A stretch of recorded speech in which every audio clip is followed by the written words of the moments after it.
Desde tu óptica, explicar para un lego, para una persona que no conoce, no entiende mucho de economía, ¿qué es lo que está pasando ahora en la economía argentina? Lo que pasa ahora es lo que ya nos pasó 7 veces antes en los últimos 60 años. En los últimos 60 años hemos tenido 7 planes económicos. Este es el octavo en realidad. Y los 7 planes económicos terminaron igual que este, con crisis. Terminó en crisis el plan de principios de los 60 de Frondizi, seguido por los militares, el plan de inflación cero de Helbar, el plan de Martínez Dios, el plan Austral, el plan de convertibilidad, el plan de los Kirchner, el plan de Macri, 7, octavo, el plan de Alberto Fernández. En los últimos 60 años entonces, incluyendo este, hemos tenido 8 planes. Es un plan cada 7 años y medio que terminó prendiéndose fuego y prendiendo fuego a la Argentina. Entonces, ya deberíamos haberle encontrado la vuelta a los argentinos, que algo está pasando acá. Claro. O sea, independientemente del envase que tengan estos planes, el contenido tiene que ser muy parecido, porque si no, alguno hubiera terminado bien. Pero no todos terminaron parecidos, con saltos inflacionarios, devaluaciones, default, tarifazo, ajustazo, a veces hasta renuncias de presidentes. Y sin duda que hay algo que nos pasa que es común a estos 8 planes económicos, que ¿sabés qué es? No. Violar la ley de gravedad. A ver. Tan simple como eso. ¿Qué hacen los países que prosperan? ¿Qué hacen los países donde la gente vive bien? Viven de algo, comercian, venden algo al mundo. Bueno, nosotros lo que vivimos es obsesionado con que no entre nada de afuera a la Argentina, la famosa sustitución de importaciones, el vivir con lo nuestro. Yo te diría que ese es el peor pescado podrido que nos hemos comprado a lo largo de la historia. Ahora ese vivir con lo nuestro tiene anclaje en la historia, ¿no? Sí. Pero después tiene repeticiones en la actualidad, Sí. en el pasado más próximo. Y el argumento principal es, tenemos que vivir con lo nuestro porque si las cosas entran de afuera nos quedamos sin industria, sin actividad económica y por lo tanto sin empleo y con más pobreza. A este argumento, ¿cuál es tu respuesta? Bueno, la primera respuesta que le daría a ese argumento falso es la realidad. La Argentina es un país en decadencia, que tiende a ser una gigantesca villa miseria si no cambia. Tenemos la mitad de la población pobre, 4 millones de personas viviendo en villas miserias, la mitad de los trabajadores trabajan en negro totalmente precarizados, los chicos se nos están yendo del país, las empresas también. Así que si el emblema de la estrategia de crecimiento de Argentina de los últimos 60 años ha sido la sustitución de importaciones, ha sido un gran fracaso. Y en realidad es un fracaso porque es un gran pescado podrido, es un gran buzón que nos hemos comprado. Lo mejor que le puede pasar a una economía, como a cualquier persona, es la competencia. La competencia genera altruismo, genera mérito, genera eficiencia, hace que uno se especialice en lo que es bueno, incorporás cultura, incorporás buenos hábitos. La competencia es muy sana. Acá nos han hecho creer que somos incapaces de competir con el mundo, por eso tenemos que vivir colgado del arco con que no entre nada. Y es falso eso, falso. Ahora, te lo demuestro a partir de los hechos, ¿no? Sí. El fracaso argentino es estrepitoso, de la mano del principal pescado podrido que nos hemos comprado, insisto, que es la sustitución de importaciones. Hay 2 cosas más, que son 2 leyes de gravedad adicionales, que como las violamos, como la de la competencia, con la sustitución de importaciones, que hacen que Argentina viva en crisis, porque tener cada 7 años y medio una crisis homérica es vivir en crisis directamente, ¿no? La segunda ley de gravedad que violamos es que los tamaños del Estado tienen que ser tamaños razonables, que sean pagables por los impuestos que paga la gente de trabajo y que si tenés déficit, sean déficit que se puedan financiar. Bueno, Argentina tiene un Estado de un tamaño que es impagable, porque la sociedad que está en blanco vive esclavizada pagando impuestos.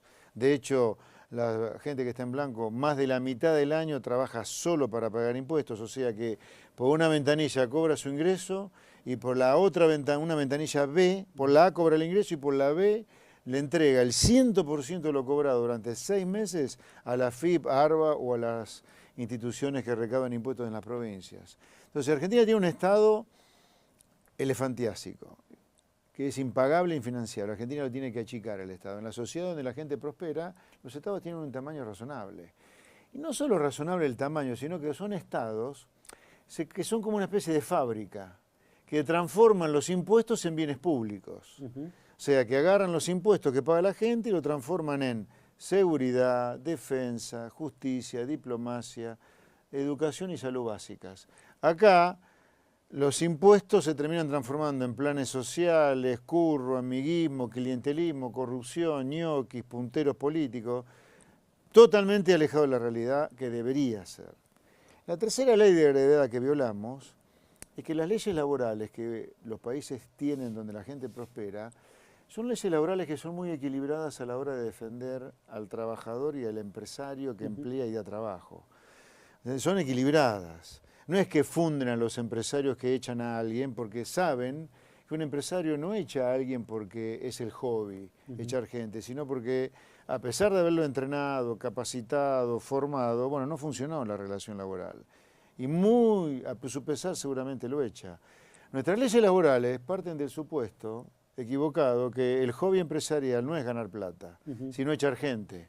Entonces las leyes laborales nuestras te fusilan como empresario si vos echás a alguien. Entonces así no funciona. Por eso Argentina le sale todo mal porque hace todo mal. Y todo mal es porque está violando las leyes de gravedad. Ahora, el problema, vos dirás, ¿pero cómo?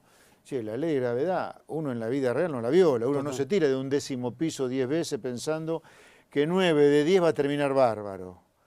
Entonces vos decís, ¿pero por qué violamos la ley de gravedad? Y porque ya a esta altura, lamentablemente, como este modelo entró en crisis en los últimos 60 años, pero hace 100 que lo aplicamos, ya hay mafias muy poderosas que viven de la Argentina miserable en la cual nos estamos transformando.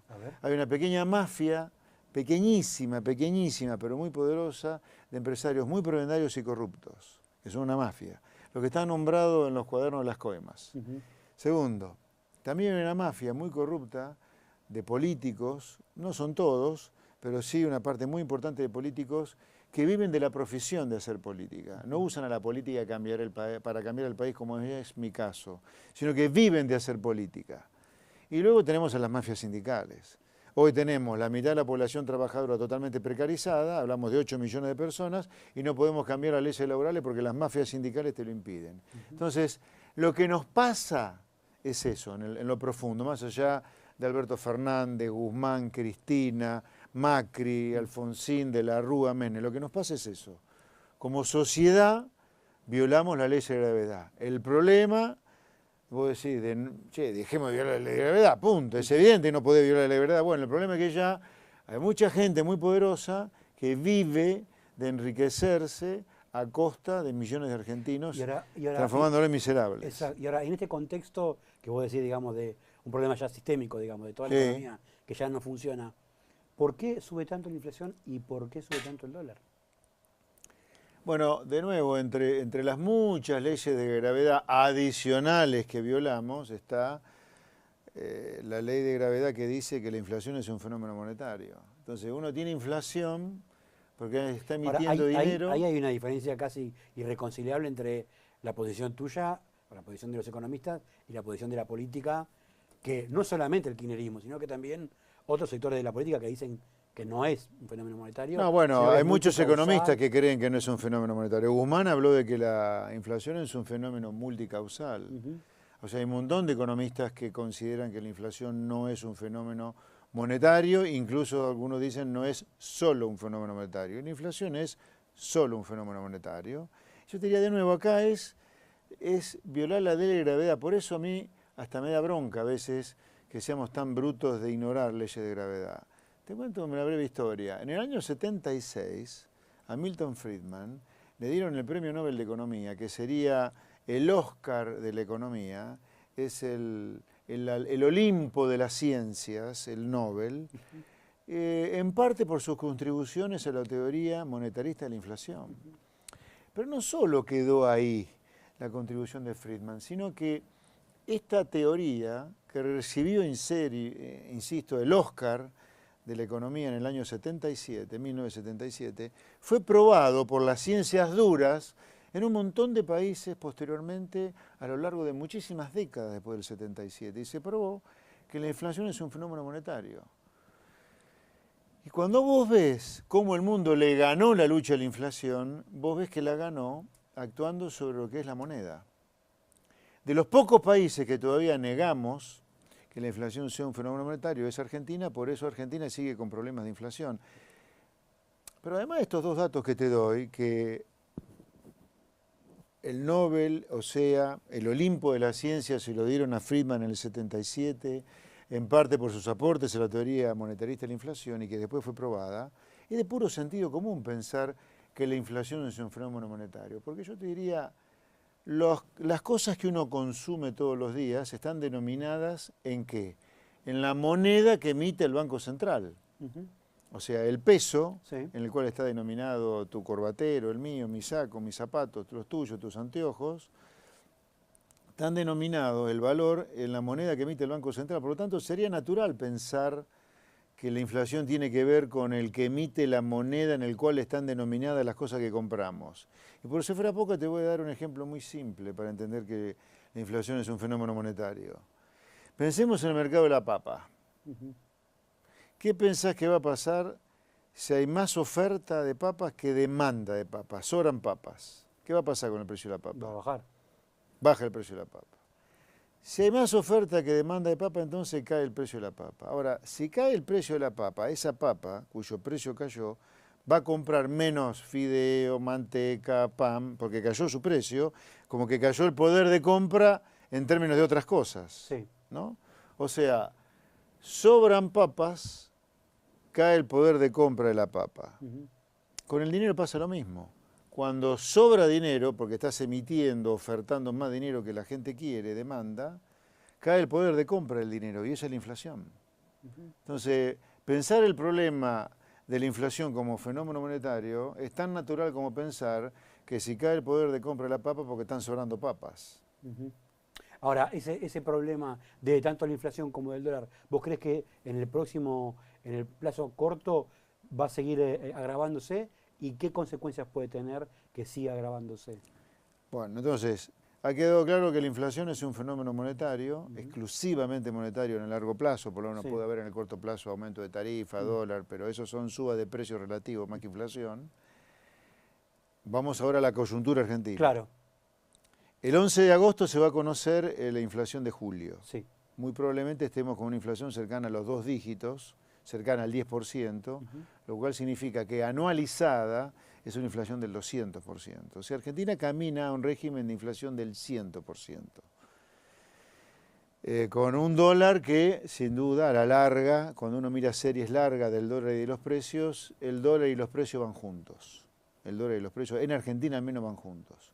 Como Argentina es un país que, fruto de sus crisis, no gana productividad, es muy difícil que el dólar pueda atrasarse demasiado respecto de los precios. Entonces, a la larga, este salto inflacionario va a ser acompañado por el dólar. Así que, sin duda, vamos a un escenario de alta inflación y con suba del dólar. Porque la postura del gobierno, sobre todo la expresada por Cerruti, decía que la suba que hubo del dólar ilegal no tiene nada que ver con la economía, sino que es una cuestión especulativa que, digamos, no es un precio de referencia para la economía.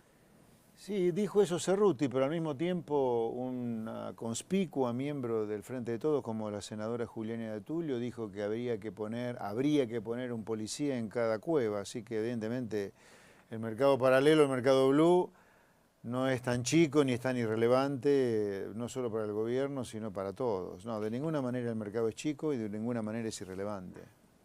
Con respecto al tema del tamaño del Estado y tu crítica sobre el déficit y demás, un aspecto fundamental es el tema de los planes sociales y del peso que están teniendo la ayuda social, los beneficios sociales. Me gustaría detallar, abundar un poco los 3 temas, ¿no? La apertura, el tamaño del Estado y las leyes laborales. Sobre el tamaño del Estado vos preguntás, sí. Claramente un tema crítico son los planes sociales, sin duda. Yo creo que con los planes sociales, porque es un gasto público muy importante, que representa aproximadamente los planes sociales 3,5 puntos del producto. Es muchísimo. Con respecto a los planes sociales, acá hay 2 cosas, hay muchas cosas por hacer. Una, hay que auditarlos y eliminar los que son truchos, y yo te aseguro que hay mucho plan trucho. 2, a los que no son truchos, hay que condicionarlos. Condicionarlos, punto 1, la cantidad de hijos que las personas tengan. Uno no puede darle una AUH por cada hijo. Hasta 2 hijos te damos AUH. Más allá, no. No puede ser que uno esté subsidiando el aumento de la pobreza. No puede ser que, claro, porque si uno a la persona beneficiaria de planes le subsidia cada hijo que tiene, bueno, la persona no va a tener ningún control sobre la natalidad. Y hay que tener una paternidad responsable. Los hijos tienen que ser queridos para que vengan al mundo. Porque si vienen al mundo hijos no queridos, esos hijos no queridos no van a recibir el afecto que merecen, van a ser maltratados, probablemente sean violados y estaremos formando en el futuro delincuentes, violadores y asesinos. ¿Pero crees vos que en algunos sectores está la decisión de tener hijos para tener planes? No tengo la menor duda de eso. Eso se puede comprobar además. Pero además hay otra cosa. Es polémico. Es polémico, pero lo asumo y lo digo y lo afirmo. Pero además hay otra cosa, que es más grave todavía que esto que yo estoy diciendo. La tasa de crecimiento de la población en hogares marginales, la tasa de crecimiento está alrededor de 4 y 5 veces superior a la tasa de crecimiento de la población de la clase media a media alta. Como consecuencia de lo cual, esto significa que si Argentina no pone un límite a la natalidad en los hogares pobres, Argentina va a ser una gigantesca villa miseria en otro medio siglo, luego de 60 años de decadencia. Entonces acá esto hay que mirarlo con total desapasionamiento, con total objetividad, con total frialdad, sacando los valores religiosos de por medio. Acá estamos frente a un drama social y poblacional. Tenemos una población que la mitad es pobre, y esa mitad que es pobre crece a una velocidad la población que es infinitamente superior a la población que no es pobre, como consecuencia de lo cual, si uno no empieza a poner controles de algún tipo o mirarlo con objetividad este problema, Argentina va a ser una villa miseria gigantesca. Pero vos lo que estás planteando es limitar desalentando los subsidios a tener hijos, ¿o pensás que hay que aplicar otro tipo de políticas para limitar? Yo te hablé de la primera. Sí. Yo te hablé de la auditoría. Sí. Eliminar los que son truchos. 2, con los no truchos hay que limitar la UH a 2 hijos y no más. 3, hay que capacitar a esa gente, hay que exigirle que contra el plan social, contra la UH o el plan Progresar, lo que sea, se termine su primaria. Si terminó la primaria, que termine la secundaria. Si terminó la primaria y la secundaria, que realice estudios terciarios, un oficio que aprenda. Pero hay que condicionarla primero a la finalización de la educación primaria y secundaria. Y yo diría que hay que ir hasta un oficio también. Y la persona que ha cumplido primaria, secundaria y terciario, hay que condicionar a que realice un trabajo. Luego a esa persona hay que calificarla además, hay que formarla en un oficio, en un trabajo. Y creo que hay que darle también a las empresas una facilidad para que cuando contraten una persona beneficiaria de planes, por ejemplo, queden exentos de contribuciones patronales durante una década, por ejemplo, durante un tiempo. O sea, me parece que hay que trabajar sobre las familias y sobre la demanda de trabajo de parte de esas familias. Antes de volver al tema de la natalidad, porque la verdad que me pareció muy importante, el tema de que en el gobierno, básicamente en el Congreso, el kirchnerismo está pensando en impulsar un proyecto para darle ingreso a la indigencia, para erradicar la indigencia. Sí. Un ingreso mínimo para que todos cobren y para que nadie esté debajo de la indigencia. ¿Vos qué pensás de eso? Déjame tener un poquito más sobre los planes. Dale. Y voy a tu pregunta de la indigencia. Otras medidas que hay que tomar, vinculado con el tema del fenómeno de los planes sociales. Acá el plan social, el objetivo que persigue el plan social, por lo menos el teórico, es ayudar a la persona que quedó afuera del sistema por culpa de las crisis económicas de Argentina, y yo te nombré 8 planes económicos que han terminado todos en crisis. Ahí hay víctimas de ese destrozo que ha sido la Argentina de oficios, de profesiones, de actividades. Por lo tanto, esa persona que recibe un plan social para mí es una víctima del sistema. Por lo tanto, hay que ayudarla. Ahora, la ayuda es a la persona, condicionada, repito, a las cosas que te comenté antes, pero eso a la persona. ¿Esto qué significa? 0 pesos a las organizaciones sociales. Esto de que haya un sindicalismo de la gente que quedó fuera del sistema, hasta me parece de mala persona directamente. Porque ¿cómo puede ser que haya un sindicalismo de la gente que quedó fuera del sistema? La obsesión debería ser que la gente que quedó fuera del sistema esté adentro del sistema lo más rápido posible. No que haya un sindicalismo que resguarde los derechos de la gente que quedó fuera del sistema. Por lo tanto, las organizaciones sociales que defienden los derechos de los que no tienen derecho porque lamentablemente han quedado fuera del sistema, 0 pesos. Hay que desactivarlas por completo a todas las organizaciones sociales. La plata va directo a la persona que cobra el plan. La otra cosa es que acá, persona, piquetero que corta la calle tiene que ir preso. La calle está para que la gente circule, para que la gente disfrute de la ciudad, para que la gente vaya a trabajar, para que los camiones distribuyan la mercadería de los centros de almacenamiento de las empresas. No está para que sea cortada por cualquier pelagato para reclamar lo que sea. Esto es un delirio, es un delirio. Piquetero que corta la calle, Ahora, preso. ¿cómo te van a decir que eso sea? Finalmente Sí. con esto termino para más preguntas tuyas. No puede ser que tengamos una Secretaría de Economía Social en el gobierno, un piquetero que está de los dos lados del mostrador como Pérsico, que es funcionario del gobierno y corta calles también. Esa secretaría hay que desactivarla por completo. Pérsico a la calle, a laburar. Sí. Ahora, lo que te decía era, primero lo del tema de los cortes. Te van a decir que es limitar la protesta o el derecho constitucional a reclamar a las autoridades. No. El derecho de huelga está consagrado por la Constitución, por supuesto, pero también el artículo 14 de la Constitución dice que las calles de la Argentina son libres para ser transitadas también. Entonces, acá hay un choque entre el exceso en el uso del derecho de huelga y el defecto por defender la libre circulación. Acá yo le armo a Moyano, a los piqueteros, el quilombódromo, que vayan a manifestar ahí. Pero no puede ser que se perjudique el quilombódromo. Sí, a los piqueteros y a Moyano le armo el quilombódromo, que vayan a manifestar ahí. Que lo llenen, que hagan ahí las marchas, pero que no le caguen la vida a la pobre gente que quiere laburar o que quiere transitar las calles de Buenos Aires. Vayamos al tema de... Pero además hay otra cosa. Acá se le arruina la vida, como los piquetes son básicamente en la capital, se le arruina la vida al porteño y al pobre tipo del conurbano que viene a laburar a la capital.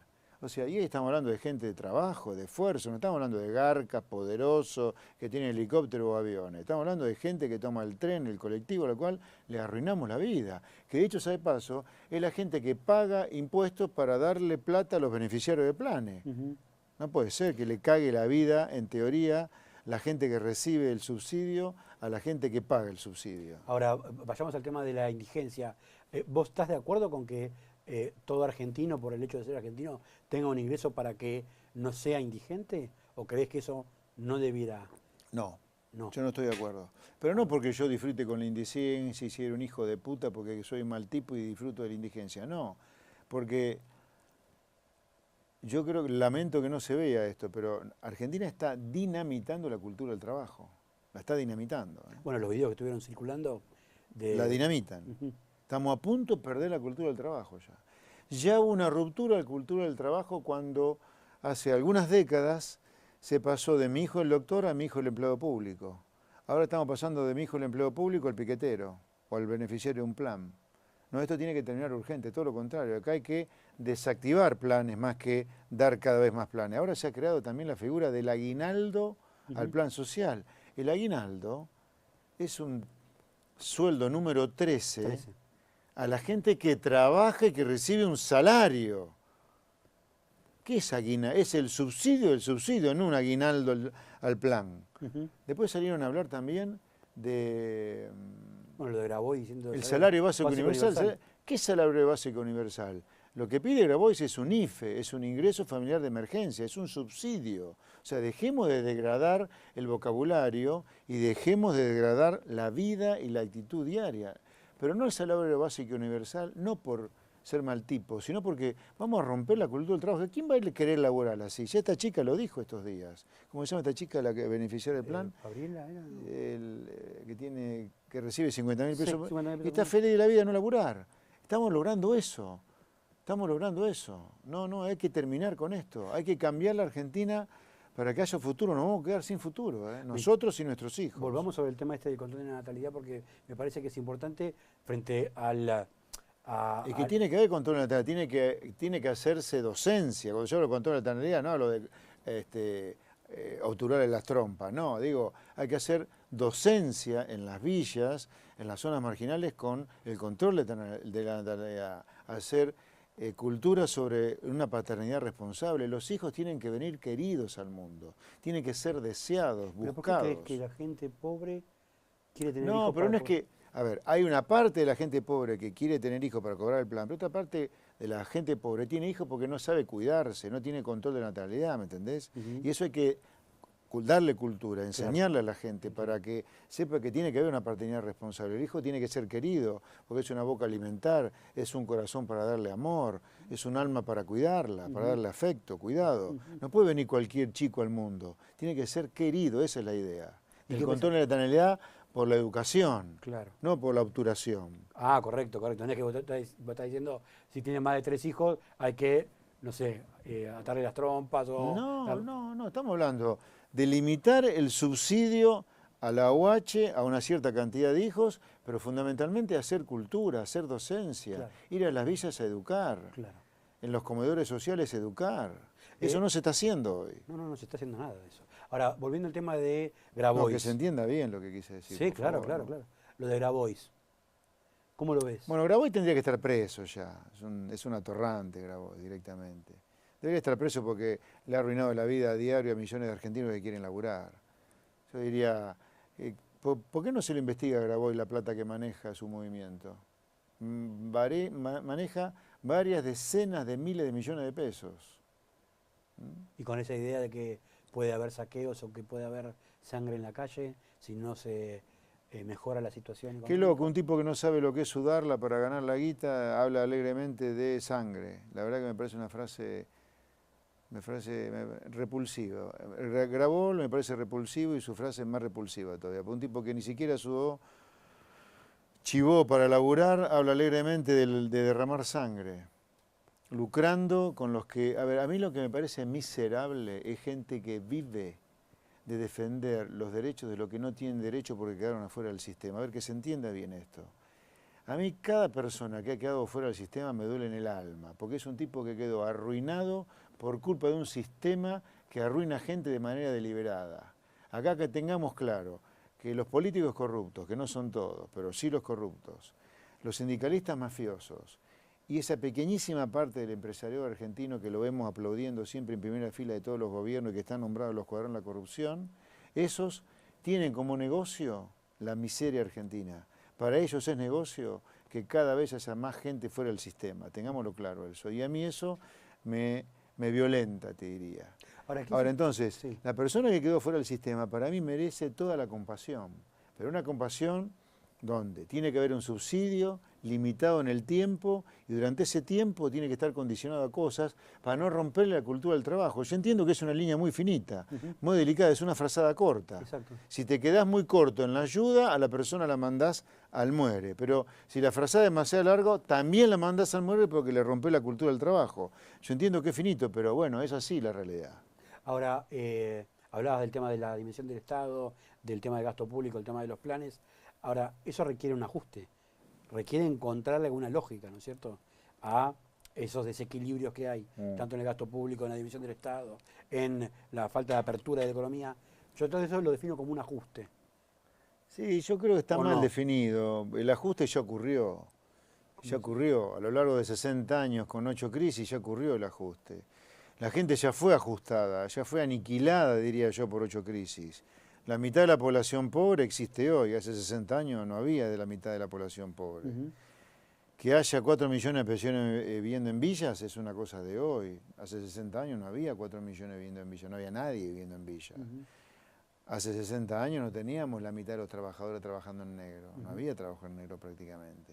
O sea, el ajuste ya ocurrió por culpa de hacer lo que estamos haciendo. Yo digo, o sea, nosotros somos un drogadicto que agarró la droga hace un siglo, hace 60 años nos está matando, y si seguimos así nos vamos a morir, vamos a terminar siendo una gigantesca villa miseria. Esa es la muerte para un país, será una villa miseria, al estilo Cuba, Venezuela.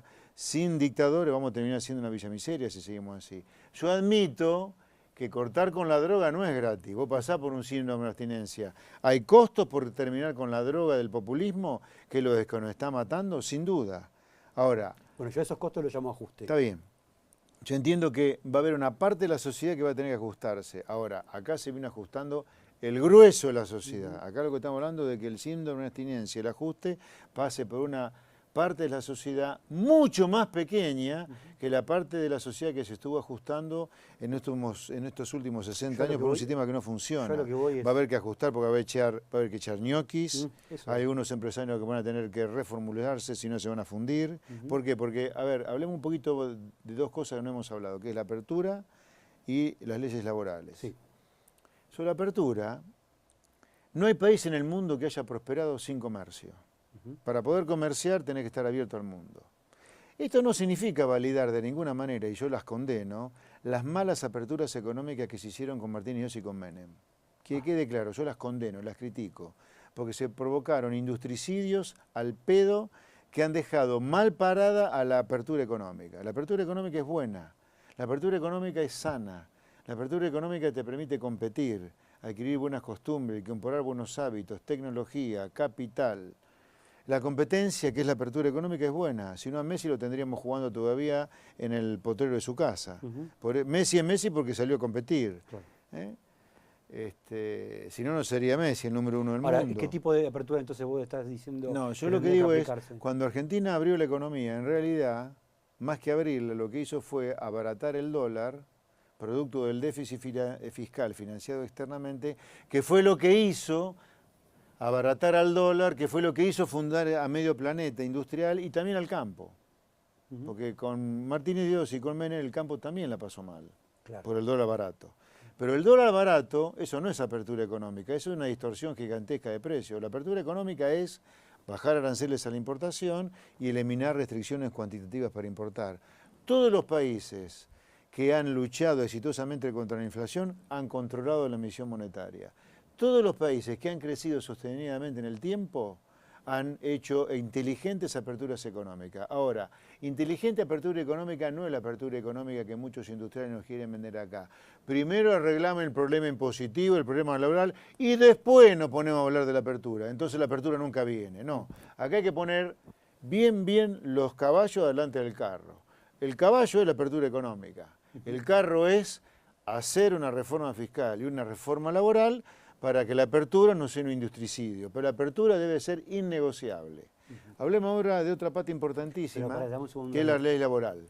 Dame un segundo ahí. ¿Esa apertura implica exponerte a competencia de China o implica competir con, por ahí, empresas de otros países que nos llevan una delantera de 30 años y a las empresas que están en Argentina las termina fundiendo?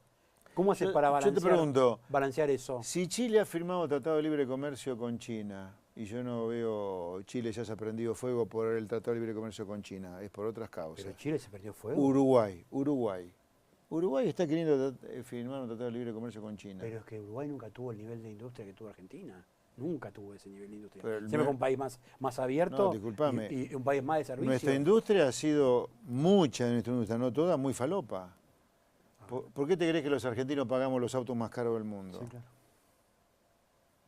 Nosotros nos podemos congratular, no tenemos industria automotriz, así con los bolsillos de los consumidores de autos fundidos. ¿Quién no tiene industria automotriz, una industria que sea?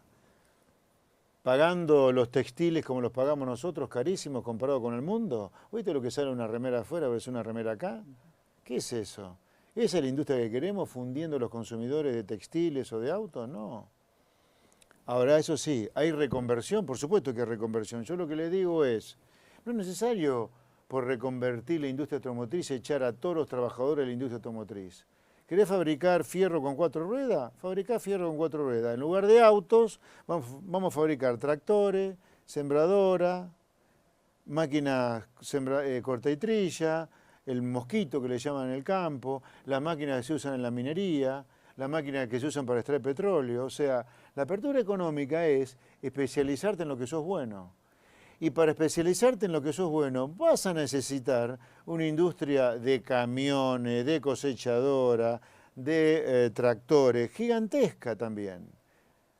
Hay la industria textil se va a tener que, así como se reconvierte en la industria automotriz, se va a tener que reconvertir la textil, pero por supuesto, pero no es necesario que desaparezca la industria textil.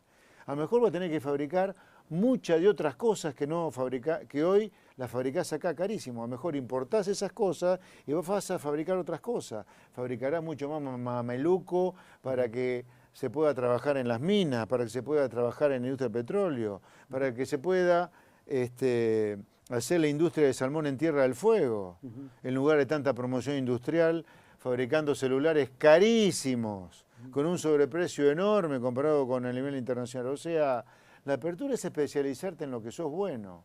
Ahora, si vos confundís, vos no vos, digo en general, obviamente. Si se confunde apertura económica con atraso cambiario, eso es mala leche total. La apertura económica es baja de aranceles y eliminar restricciones cuantitativas. El atraso cambiario, que es lo que ha fundido la industria con Martínez Dios y con Menem, eso es una distorsión de un precio relativo que ocurre por el déficit fiscal financiado con deuda externa. Déjame que antes de, mejor dicho, vayamos a lo de la reforma laboral. Falta la reforma laboral. Vamos a la reforma laboral y después quiero hacerte esa pregunta. Sí, sobre la reforma laboral. Bueno, acá hay muchas... La reforma laboral es un título que implica 10 millones de reformas adentro. A ver. ¿Qué significa esto? Punto 1. El tema indemnizatorio, un tema crítico hoy para las empresas. Hoy vos despedís a un empleado y te arriesgas por un empleado a que queden 20 sin trabajo porque te funden a la empresa que tiene 20 empleados. No, hoy las leyes laborales funcionan así, un delirio. Yo lo que digo es, cambiemos el sistema indemnizatorio, en lugar de que sea en cabeza del empresario el que tiene que pagar la indemnización, que sea el superávit que hay hoy en las cajas de asignaciones familiares. Hoy la caja de asignaciones familiares tiene un superávit tal que a la caja de asignaciones familiares aportan empresarios y empleados. A los dos aportan hoy. Tiene un enorme superávit. Paga mucho menos de lo que se recauda. Bueno, esas cajas, tranquilamente, podrían pagar el subsidio por desempleo a la gente despedida. Te digo otro lugar de donde podría salir también el subsidio a la persona desempleada en lugar de la indemnización como está hoy en cabeza de la empresa. Hoy tenemos más de 300 obras sociales en Argentina sindicales. Solamente 10 de más de 300 funcionan bien. Sin embargo, todas reciben el aporte de 6% sobre la masa salarial que paga el empleador, la contribución patronal que se llama, sí, más el aporte personal del 3%. Las que prestan servicios y las que no prestan. Yo diría, a las que no prestan servicios, no le mandes el 6% de contribución patronal y el 3% de aporte personal y mandalo al fondo de desempleo para pagar el subsidio de los despedidos. ¿Y cómo le da la cobertura médica? ¿Eh? ¿Y cómo le da la cobertura médica? La cobertura médica hoy de 290 obras sociales no se la dan. El empleador termina contratando una privada. O los mandan directamente las 10 obras sociales que sí están prestando servicios. Porque hoy hay alguna movilidad entre obras sociales, alguna competencia. Terminan en las obras sociales que sí funcionan o terminan en una prepaga. O sea, el sistema indemnizatorio podría cambiar totalmente y significaría una baja de costo laboral fenomenal para el empresario. Y vos le seguís respetando al trabajador el derecho a la indemnización. Simplemente cambia la manguera de donde sale la plata. Otra reforma. Pero vos no decís hay que eliminar la indemnización. No, cambia la caja de donde sale la plata, nada más. Esa caja ya existe, pero en lugar de terminar en manos de chorros, que termine en manos del empleado y no en cabeza del empleador como ocurrió hoy. Plata que está pagando ya el empleador, recuerdo. Sí. Porque el empleador aporta para el sistema de asignaciones familiares, el empleador aporta para las obras sociales sindicales. Simplemente digo, lo que no funciona o donde sobra plata, que vaya a pagar la indemnización por despido. Otra reforma que tenemos que hacer. La negociación colectiva tiene que ser muy, muy descentralizada. Un taller mecánico de 5 personas perdido en Famaillá, en la provincia de Tucumán, nunca va a poder cumplir el convenio colectivo que firma Esmata en Pacheco con la Volkswagen. No hay manera. Entonces hay que descentralizar la negociación colectiva, que el taller mecánico cierre el convenio colectivo que pueda cumplir con sus 5 empleados, que no tiene nada que ver con el que sí puede cumplir la Volkswagen con Esmata. Pero ¿no tenés un desbalanceo de fuerza entre el empresario y sus 5 empleados? Porque a esos 5 empleados le tiene que pagar él el bolsillo. ¿Se entiende lo que digo? Pero si los empleados consideran que el dueño del taller mecánico les paga menos, se irán a otro lugar. A ver, el negocio del empresario no es explotar gente, es ganar plata. O sea, si el empleado en un sistema de libre movilidad considera que la paga es injusta, se va a otro lugar. Acá hay que dejar de pensar que es necesario proteger tanto al empleado del Drácula del empleador. El empleador, yo te aseguro, no tiene como objetivo dinamitar la vida del empleado, es ganar plata. Volviendo, faltaba algo más de Sí, hay reforma? muchas más, pero te aburrirías. A ver, yo creo que hay que ponerle límite a los mandatos de los secretarios generales. Si el presidente dura 4 años con derecho a reelección a 4 años más, lo mismo para los secretarios generales. Nosotros tenemos dinosaurios hace medio siglo 50 sentados años, sí, sí. en la poltrona. 40 por lo menos. Los convenios colectivos que tenemos son de hace medio siglo, Sí. cuando no existía internet, ¿viste? Tenemos que terminar con los convenios colectivos de hace medio siglo y sancionar nuevos, adaptados a las nuevas circunstancias. Pero eso te va a enfrentar con toda la dirigencia Sí, por sindical. supuesto, con toda la mafia sindical, sí, por supuesto, sí. Ahora, ¿Y cómo haces para enfrentar a eso? la manera de enfrentarla, acá no hay milagro. Para que esto sea votado por la gente, esto tiene que estar sobre la mesa en la campaña electoral. Hay que hacer campaña diciendo estas cosas. Es otra novedad que los liberales venimos a traer a la política. Hacer campaña con las cosas que uno va a hacer. ¿Por qué te crees que Patricia Bullrich parece Milton Bullrich, Larreta parece Ludwig von Larreta y Macri parece, no sé, Amartya Larreta? Amartya Macri. Bueno, porque el liberalismo está poniendo sobre la mesa cosas que la vieja política no ponía. El cuento de la vieja política, a lo Menem, si yo decía en campaña lo que iba a hacer, no me votaban. Exacto. Bueno, ahora la gente está media podrida que le mienta a la política, que le mintamos desde la política. Aunque yo no mentí, como soy un político más, me considero dentro. La gente le está dando bola hoy a la gente que no le miente a la política. Bueno, yo creo que hay que hacer política y hacer campaña diciendo lo que vas a hacer. Yo lo que te quería... Si la gente la vota, tenés el mandato popular para hacer las reformas. Yo lo que te quería preguntar antes era con el tema del concepto del ajuste, de quién se hace cargo del ajuste, el sentido era de quién se hace cargo de todas estas reformas. ¿Quién se hace cargo de achicar el Estado? ¿Quién se hace cargo de discutir con los sindicalistas? ¿Quién se hace cargo de recortar los planes sociales? ¿Quién se hace cargo de ese ajuste? Bueno, no hay milagros. Yo insisto que la elección del 23, yo creo que debe ser la última o la penúltima elección que nos queda antes que terminamos siendo una villa misera si nos equivocamos. Yo creo que Argentina está en una situación límite, medio border. Yo creo que si llega a equivocarse en lo que haga en el 23 o 27 como tarde, ya no tiene retorno. Pues está muy rota la sociedad. Entonces, ¿cómo se hace? ¿Quién lo hace? Y yo te diría, se necesita un ejército de personas que piensen que las leyes de gravedad no pueden violarse. Algo elemental se necesita. Y hacer campaña con eso. Tener el mandato popular para poder aplicar las leyes de gravedad en Argentina. Si no tenés mandato popular, olvídate. Vamos a las últimas tres porque nos extendimos bastante y ahora vamos ya de lleno a la cuestión política, que es lo más divertido, ¿no es cierto? Por lo menos para mí. ¿No te parece que fue un poco funcional al kirchnerismo el haber planteado un pedido de juicio político a Alberto Fernández? Está todo el kirchnerismo diciendo que son golpistas. ¿Ah, sí? Y el ejemplo es Esper que pide que se vaya... No, a Alberto ver, Fernández. golpismo es ir contra la Constitución. Y la Constitución prevé el mecanismo de juicio político de institución si el Senado lo considera culpable de mal desempeño, que es mi acusación al presidente. Así que yo, dentro de la Constitución, todo, fuera de la Constitución, nada.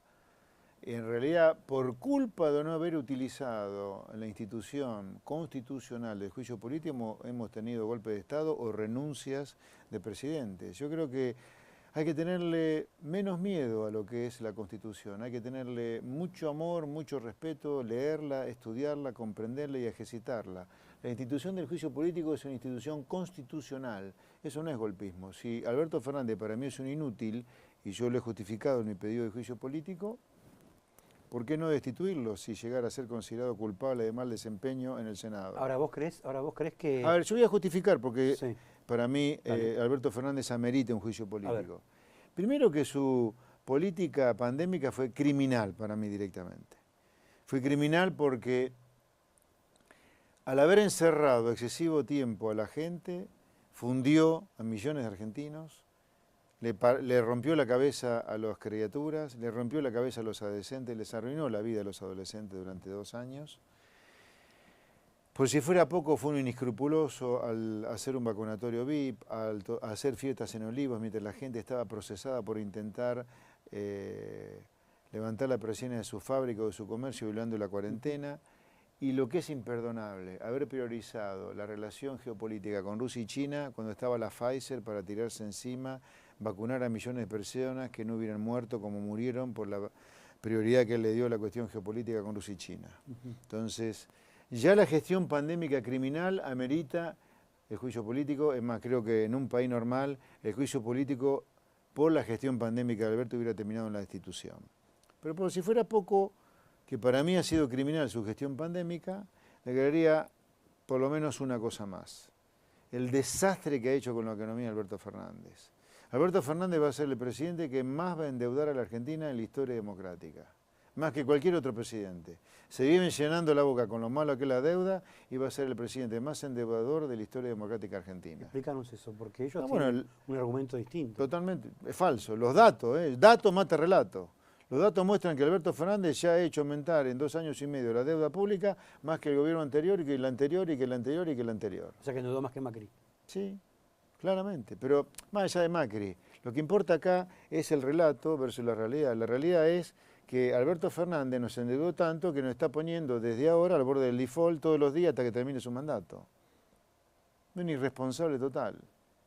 La guerra contra el campo, esta incitación a la violencia que está haciendo, hablando de que los sojeros no venden la soja, como si los dólares que representa la soja fueran de él o del Banco Central o de la gente. No, los dólares que representa la soja, y aclaro muy bien, dólares que representa la soja porque el productor agropecuario cobra en pesos. Exacto. Pero los dólares que representa la soja son del productor de soja, no son nuestros, son del tipo que labura el campo, son míos, porque yo soy productor agropecuario. Yo soy productor agropecuario junto con mis hermanos. ¿Vos? Sí, yo. Ah. Yo tengo campo junto con mis hermanos en Pergamino, donde yo nací, provincia de Buenos Aires. Sí. Y yo me siento muy ofendido y agredido con el presidente cuando nos trata de oligarca. Los productores agropecuarios somos laburantes. Nosotros laburamos nuestro campo con mis hermanos de sol a sol, más ellos que yo, obviamente. Pero nosotros laburamos el campo. No lo alquilamos, lo laburamos nosotros y nosotros nos rompemos el culo para trabajar el campo. No somos ningún oligarca. Trabajamos de sol a sol cuando corresponde hacerlo, cuando hay que hacerlo. Tenemos empleados, le pagamos en blanco, pagamos las cargas sociales, pagamos los sueldos, pagamos los impuestos, nos violan impuestos. Que el presidente nos diga garca, que queremos la destitución, que queremos generar... Es una cosa que me ofende, me agrede. Y de ya le digo que cualquier acto de violencia que pueda ocurrir con la gente del campo, con nosotros, con los productores agropecuarios, es culpa de él, que está incitando a la violencia. Ahora, volviendo un poco a la cuestión económica y sobre el tema del campo, porque lo que están planteando los productores es básicamente que entre las retenciones y lo que cobran por el dólar oficial terminan teniendo una retención o un descuento de un tercio de lo que vale. Te lo hago fácil. Un productor argentino cobra por la soja que vende, no sé, $110. En Estados Unidos cobran 3 veces y media más, ¿viste? Claro. Por cada tonelada de soja. Entonces, ¿viste? ¿De qué me hablabas? Entonces... Ahora, ¿habría que aplicar una devaluación en Argentina? A ver, entonces, esperá. Si los productores agropecuarios no queremos vender soja de vez en cuando, pero tenemos todo el derecho de hacerlo en general, pero tenemos todo el derecho cuando nos violan comparado con cualquier otro productor de cualquier otro lugar del mundo. Acá se cobra como mínimo, se cobra la mitad de lo que se cobra en el resto del mundo por lo que uno produce. O sea, acá nos esquilman y nos violan a los productores agropecuarios. Así que tenemos todo el derecho a protestar. La pregunta era... La devaluación, porque muchos productores lo que están diciendo es la única solución que puede haber es que cambien el tipo de cambio sobre el que se cobra. No es la única solución, es una de las soluciones. Acá tienen que desaparecer las retenciones, que no se cobran en ningún lugar del mundo. El único lugar cavernícola que se cobran retenciones y de este nivel son acá. ¿Pero el tipo de cambio actual es un tipo de cambio lógico o tendría No, es absurdo, es absurdo. ¿Cuánto tendría que valer el dólar? A ver, pensá que por cada dólar, un productor agropecuario recibe en realidad 92 pesos como mucho, 90 pesos recibe como mucho un productor, por cada dólar, que vale 135 en el mercado oficial y vale 330 en el mercado paralelo, o los mercados el mercado blanco del contado con liquidación o el mercado MEP. De 330 que vale un dólar libre blanco, el productor recibe 90. Tenemos ahora dólar soja tenemos MEP, tenemos... Sí, ahora viene el dólar liquidación. PYME. Las PYME también piden su dólar, Pyme, ¿viste? pyme su dólar. Un delirio, un delirio. A ver, si el gobierno se quedó sin reservas, como todo parece indicarlo, es el mejor argumento para, en lugar de intervenir más, metiéndole más presión a la olla que un día va a reventar, es liberar el mercado de cambios. Pero vos estás a favor de liberar el mercado de cambios. Por supuesto, Eso implicaría una devaluación. por supuesto que sí. Pero la devaluación va a ser mucho peor si seguís metiéndole presión a la olla con cada vez más cepo, o creando dólares de la galera como este dólar sojo o el dólar pyme. Lo que sí tenés que hacer, dado que te quedaste sin reservas, es hacer dos cosas. No solo liberalizar el mercado de cambios, o como muy raro desdoblar el mercado de cambios. Pero lo que tenés que hacer sí o sí, junto con el desdoblamiento o la liberalización, es poner un ancla nominal para que el dólar no se te dispare a cualquier lado. Por eso digo. El ancla nominal tiene que ser el gasto público. El gasto público hay que congelarlo en pesos hasta fin del año que viene. Ahora, ese dólar que tendría que ser el nuevo dólar, ¿qué número Y tendría sería que tener? parecido al dólar libre de hoy. Por lo menos inicialmente sería... Pasar el dólar. de 130 a 330. Sí. Sí, ¿es una gran devaluación? Sí. ¿Es un gran salto en el nivel de precios? Sí. Pero eso es mucho menos malo. ¿Es malo? Por supuesto que es malo. Pero acá no estamos hablando de situaciones ideales, estamos hablando de cuál es la situación menos mala para la gente, dado el desastre político que había hecho Alberto Fernández, otro de los motivos por los cuales creo que merece un juicio político. Dado el desastre que ha hecho Alberto, ¿qué es lo menos desastroso que podemos hacer hoy? Yo creo que es desdoblar o liberalizar, más un ancla nominal que tiene que ser el gasto nominal en pesos. Sí, ¿Significa una gran devaluación y un salto en el nivel de precio? Sí, pero eso es mucho Pues- menos malo que la explosión cambiaria que puede haber por la presión que se le está pero sería metiendo un a la salto olla. devaluatorio de casi el 100%. Sí, ¿Te parece? si liberalizás. Si desdoblás, no tanto. Vamos a ver las últimas dos. ¿Te ves como candidato para presidente? ¿Para el La verdad, 2023? la verdad que no estoy pensando en ninguna candidatura para el año que viene. ¿No? Que voy a jugar, sí voy a jugar. Ajá. Sí, voy a jugar, por supuesto. Para mí es voy a una jugar. novedad esto que me está diciendo. No tenés en la cabeza pensar No, hoy- ser candidato a presidente. No. Vamos de nuevo. A ver. Lo que digo es que no estoy pensando en ninguna candidatura hoy para el 2023. Bien. ¿Qué significa no pensar en ninguna candidatura? No significa que niegue candidatura, significa Bien. que no estoy pensando. Bien. Porque estoy muy concentrado en dos cosas hoy. En la actividad legislativa mía, que es muy prolífica, hemos presentado muchos proyectos, Claro. estamos trabajando muy bien. Eso se puede ver en la página, Sí. en el perfil mío de diputados. Y el poquito tiempo que me queda de la actividad legislativa, estamos recorriendo la provincia de Buenos Aires, porque ahí la provincia de Buenos Aires nos dio una gran noticia el año pasado, cuando nos dio terceros por primera vez en la democracia. Creo que en una legislativa los liberales en tercer lugar, no recuerdo muchas veces que haya ocurrido. Sacamos 700.000 votos en la provincia, Mucho. 7 veces más que en el 2019.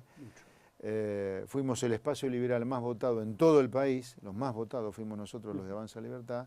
Así que nos debemos al pueblo de la provincia de Buenos Aires, porque estamos recorriendo el poquito tiempo que me queda de mi actividad legislativa. Cada pueblito lo estamos visitando una vez por semana.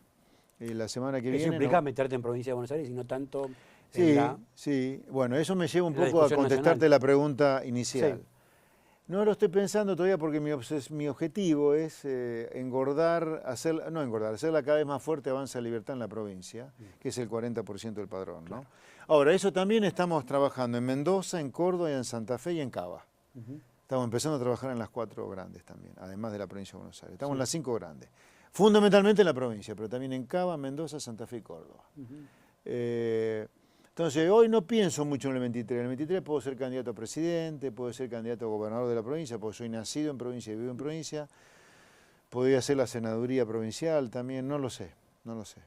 Además, con esta situación económica, que es una bomba, la verdad es poco responsable estar pensando en candidaturas. Que además, dicho sea de paso, hace 9 meses que votamos, ¿viste? Dejémonos de joder y gobernemos, pensemos en la gente. No, porque hay en algunos algún que dicen momento. que tal vez el proceso eleccionario se puede llegar a adelantar y No tal sé. vez sea importante tener ordenado de algún modo los No. equipos políticos para encarar esa situación. Yo creo que hoy la gente se merece que nos preocupemos por ella realmente. La gente está desesperada porque no llega a fin de mes, desesperada porque la matan por la calle, por la inseguridad como un bicho, desesperada porque sus hijos se quieren ir, desesperada porque muchos chicos están deprimidos por la cuarentena cavernícola Alberto, los menos chicos se han vuelto a hacer pis en la cama, ¿viste? Estamos frente a un drama social que creo que nos obliga a los políticos a conectarnos con el presente y dejar de pensar en la Oye, elección. tendrías como... A mí me provoca repulsión el tipo que vive pensando en elecciones. ¿Cuándo laburás, flaco? De lo que laburás vos es de vivir de elección en elección, pero la estás cagando a la gente entonces. Lo que pasa es que estamos en un contexto muy Yo entiendo la desafiante complicación, sí. y es un contexto en el que cualquier situación puede Sí. acelerar un proceso. Y Pero tal vez- pensemos si eso se da. En el medio tenemos que pensar en gobernar para la gente, la verdad, o legislar para la gente. Ahora, está clarísimo por toda tu planteo y por toda tu explicación, tu posición personal y política, que con el kirchnerismo no va ni a la esquina, eso está claro. No. Ahora, ¿con Juntos por el Cambio? ¿Con algún espacio de Juntos por el Cambio?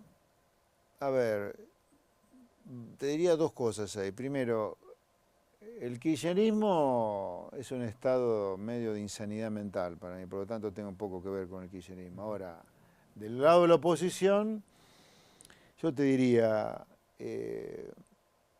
es necesario que la oposición no discuta más las leyes de gravedad. Yo te diría, si la oposición no discutiera más las leyes de gravedad que te acabo de comentar, la apertura, el tamaño del Estado, las leyes laborales, y ahí podríamos nosotros de Avanza Libertad pensar en alguna coalición o Pero digo, participar de la una mega reta- paz opositora. Pero ¿Cómo? o en una mega paz opositora al kirchnerismo. Pero tendría que estar esto muy claro, digamos, si no, yo prefiero seguir trabajando solo. Porque uno cuando habla con Larreta, con Macri, con Bullrich, tienen ideas que no son muy distintas a las tuyas. Y lo plantean también. Sí, quisiera saber si... a ver, primero, estas ideas a los tres le surgieron ahora. Ujú. Si no, a Macri le hubiera ido bárbaro. Le fue mal, a tal punto, tan mal que volvió el kirchnerismo. El kirchnerismo vuelve por el fracaso de Macri. Y el fracaso de Macri es por desconocer estas tres leyes de gravedad. Entiendo. La apertura, el achicamiento del Estado y las leyes laborales. Ahora, estos tres personajes hoy están convertidos en Ludwig von Macri, Sí. Milton Bull, yo te lo dije recién, Sí. ¿no?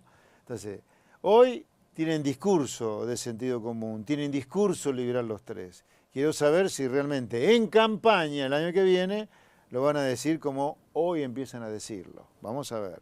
Si tienen un plan que coincide con eso, ¿estarías de acuerdo en formar parte de ese espacio? No, de ir a una mega paz opositora, no forma parte del espacio. Ah. Una mega paz opositora si estamos de acuerdo en estas tres leyes de gravedad. Para mí la mega paz opositora tiene sentido solo si vamos a elegir la mejor cara representativa de estas tres ideas. Pero estas tres ideas no pueden discutirse. Y yo le agregaría más. Hay que hacer una reforma al sistema de salud, hay que hacer una reforma al sistema de seguridad, a la educación que le estamos destruyendo. Entonces tenemos que ponernos de acuerdo en cuestiones muy básicas para que Avanza Libertad participe de una mega paz opositora. Pero nuestra idea es una mega paz opositora sí, solo sí, estamos de acuerdo en cosas que no deben discutirse. Insisto, la megapaso tiene sentido para mí solo si lo único que se decide en la paso es la cara que representa estas ideas, no las ideas. Entiendo. Las ideas no pueden discutirse, porque son ideas de sentido común, son leyes de gravedad. Nos va mal porque discutimos la ley de gravedad acá, ese es mi punto. Ujú. Y la última, ya la final, de Milei nunca más. ¿Hay posibilidad de tener acuerdos? ¿Hay posibilidad de volver a recuperar esa relación? No, a ver, la relación está inquebrantable, es de la mejor. ¿Pero por qué es de la mejor? Porque la separación fue muy sana. O sea, Javier, cuando decidió participar en política, decidió participar, dentro de Avanza Libertad, el espacio político mío. Y un día dijo, la verdad, José Luis, me siento con espalda para hacerla sola. Acá soy uno más porque estás vos, pero siento que tengo espaldas para hacerla solo. Bueno, le digo, andá, hacer la suya. Él se fue, cambió el nombre, en lugar de Avanza Libertad, de Libertad Avanza, y le está yendo bien, así que la mejor. Pero hoy no. Ninguno de los dos está pensando en juntarse.